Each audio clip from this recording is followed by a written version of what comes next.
Le séminaire régional de renforcement des capacités d'une vingtaine de commandants en provenance de 19 pays du Golfe de Guinée en vue de les outiller à faire face à tout événement imprévu tout en améliorant leurs dispositifs respectifs de gestion de crise portuaire, démarré le 18 mars 2024, a pris fin vendredi 22 mars à l'Académie régionale des sciences et techniques de la mer à Yopougon-Abidjan en présence de l'ambassadrice de l'Union européenne en Côte d'Ivoire, Francesca Di Mauro, et de plusieurs autres personnalités. Financé par le projet ENMAR de l'Union européenne à plus de 3 milliards de francs CFA et mise en œuvre par Expertise France avec la collaboration de l'Institut de sécurité maritime interrégional. Ce séminaire régional s'inscrit dans le cadre de la stratégie de l'Union européenne relative au Golfe de Guinée, adoptée en mars 2014 et mis à jour en octobre 2022, qui vise à appuyer les efforts consentis en vue de relever les nombreux défis liés à l'insécurité maritime et à la criminalité organisée. Quand on sait que 80%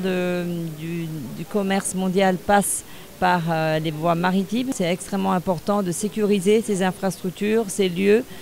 qui sont donc hautement stratégiques. Et c'est pour ça que nous avons réussi, grâce donc aussi à l'ISMI et la RSTM, à réunir une vingtaine de participants donc, de Côte d'Ivoire et des autres pays de la région, d'Afrique de l'Ouest et centrale, autour de cette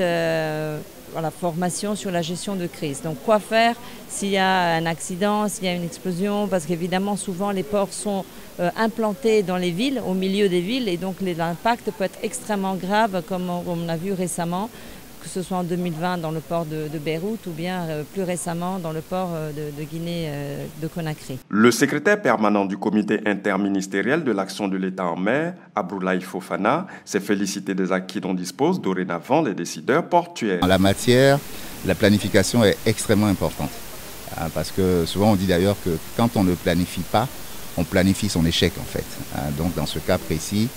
le fait de planifier la gestion de crise, de donner des outils, des instruments aux opérateurs du terrain,